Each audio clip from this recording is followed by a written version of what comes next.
A lot of this isn't going to make sense to you, and I'm sorry about that. I'm just going to start at the beginning, with the house.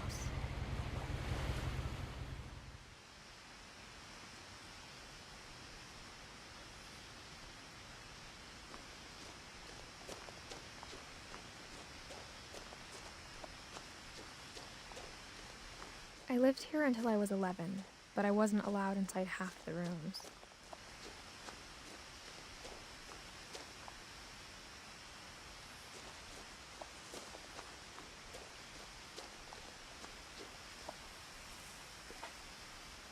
Inside the mailbox were bills from 7 years ago, marked urgent, open immediately.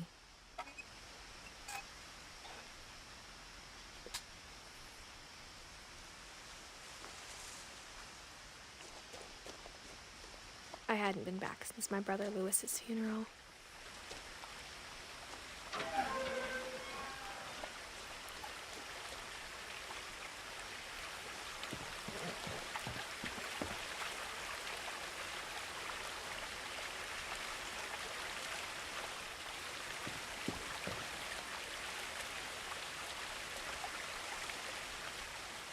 In her will, my mother left me a key, but didn't tell me what it unlocked. Maybe she thought I'd know, or she thought that the mystery would be enough to bring me back.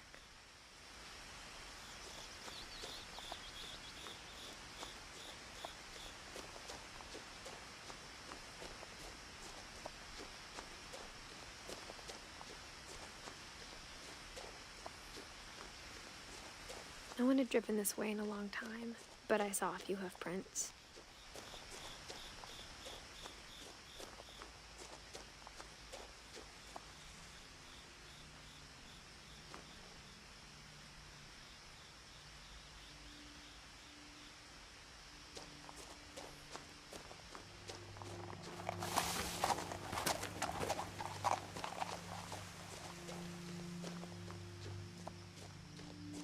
The truth is, even after I inherited the house, I never thought I'd come back to it. But now I had questions about my family that only the house knew the answers to. The house was exactly like I remembered it, the way I'd been dreaming about it.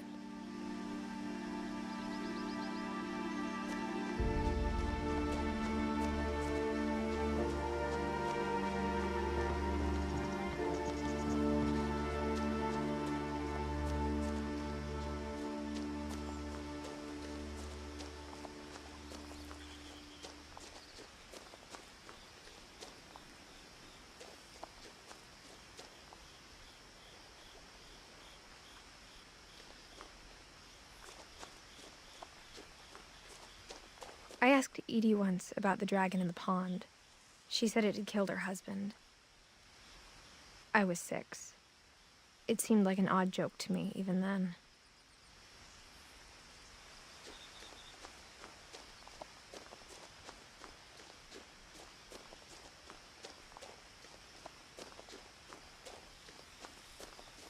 As a child, the house made me uncomfortable in a way I couldn't put into words.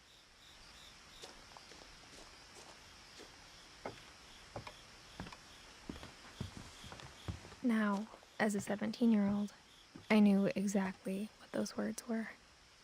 I was afraid of the house.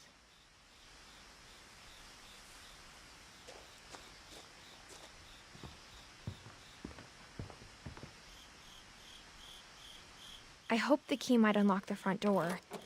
It didn't.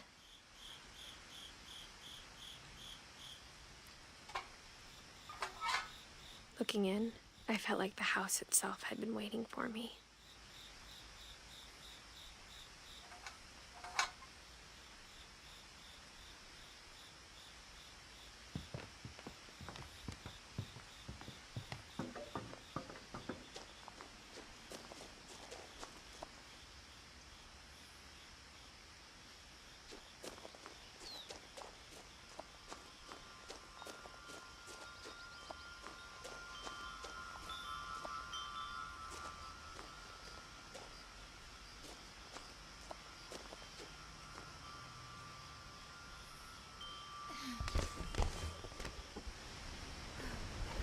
Crawling through the doggy door used to be a lot easier when I was 11.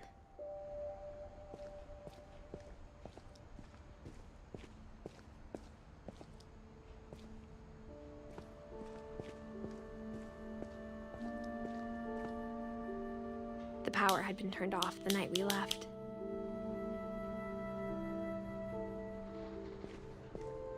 For the first time in years,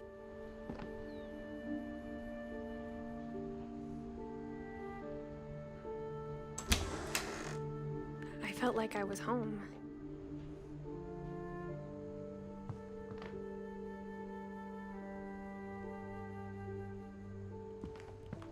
But instead of a family, there were just memories of one. Like how after Louis started working at the cannery, we all got sick of eating salmon, except our cat, Molly. Or how only one restaurant would deliver to our house, so we had Chinese a lot.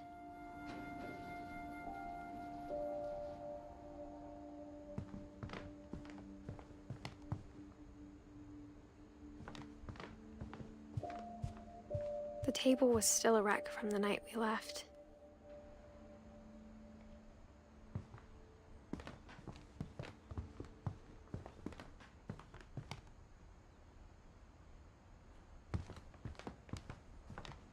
My mom was the only one of us who could imagine Great-Grandma Edie living in a nursing home.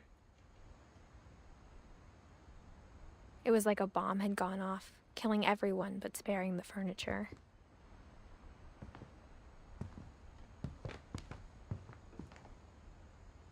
Nothing in the house looked abnormal. There was just too much of it, like a smile with too many teeth. Even the fireplace had a story. Edie told me the bricks came from the original house, after it sank.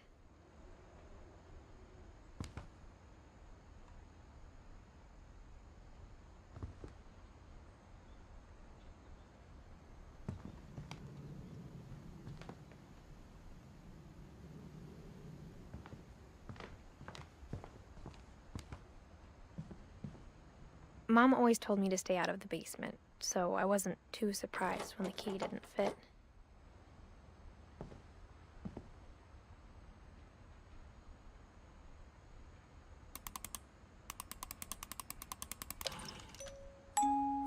Great-Grandpa Sven built a music box for Barbara, along with the rest of the house.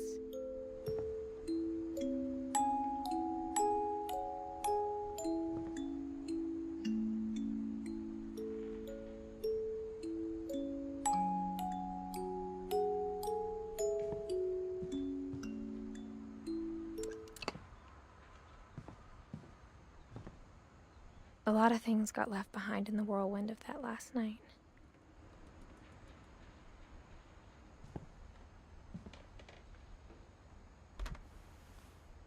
Edie told me once that every Finch who ever lived is buried somewhere in the library.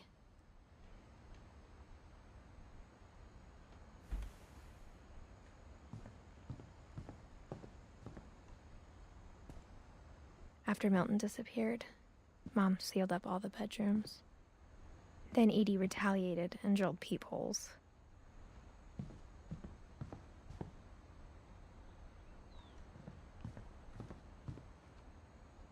Whenever people ask me about my family, the first thing they always want to know about is Barbara.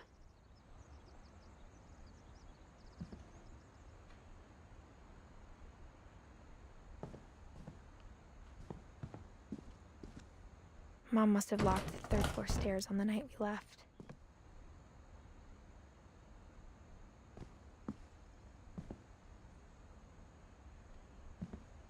Edie's father, Odin, built the original house.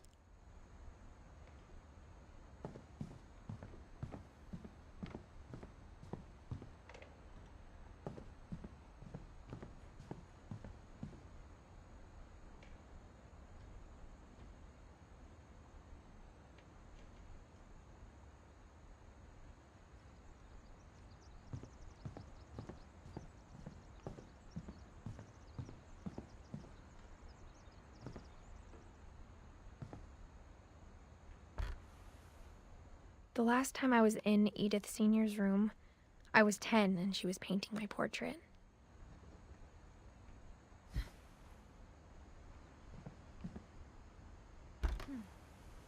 As a kid, I just assumed every house had peepholes and sealed rooms you weren't allowed inside of.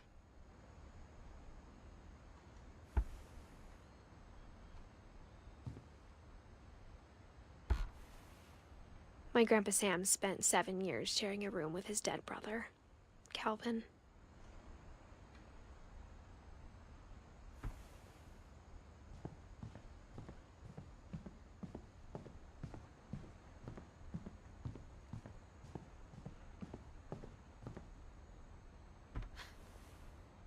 Molly always seemed like a girl I could imagine being friends with, if she hadn't died in 1947.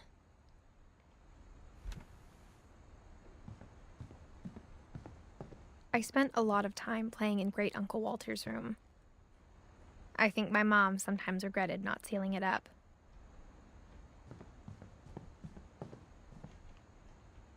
Lewis told me there were secret passages, but I never believed him.